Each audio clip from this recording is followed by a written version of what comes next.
My mother is a piano teacher, and she was the one who started teaching me all the basics in music and also playing recordings for me. I guess I had an inspiration from that age because of my mother.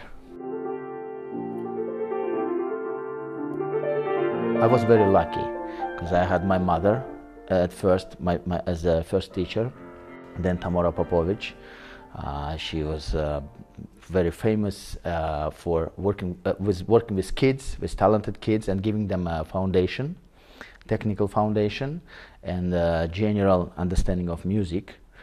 And after that, at the age of 16, I moved to Kansas City, to the United States, to study with another compatriot of mine, Stanislav Yudenich, who comes also from Tashkent. So I've studied with him, and that was a different kind of work. It was about refining your technique, understanding the styles and different composers and the language of music.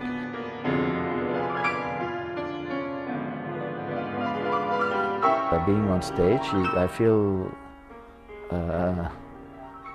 responsibility, because we as musicians, performing musicians, we serve as a bridge, let's say, between the composer and the audience, right? So we are spending many hours learning the score and also understanding the score and trying to interpret and transfer the composer's intentions to the audience. Of course, it's not like you just copy whatever written and then play like a robot, but you have to put your feelings, emotions.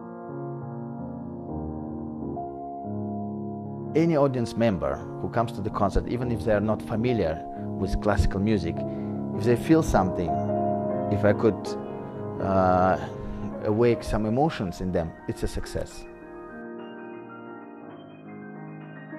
One of the challenging things is simply you are never home. You have to travel, you have to fly, check in, check out, and long flights. But you get used to it, and changing time zones and feeling constantly jet lagged. Classical music is something that will always be with us. It's something that human beings came up with, something the most beautiful, because it doesn't depend on any politics or anything else. It's just pure. It's a very proud moment for humankind, I think, not just a nation. So I always loved music from my experience from as a child. Yes, there were some moments where I didn't want to practice, to be honest, sure. But I always loved music. I always strived to be a professional musician, play around the world in all these great concert halls. I was dreaming, let's say, about playing at the Paris Philharmonic, Sydney Opera House, Carnegie Hall in New York City, or Hollywood Bowl in Los Angeles. So it all came true.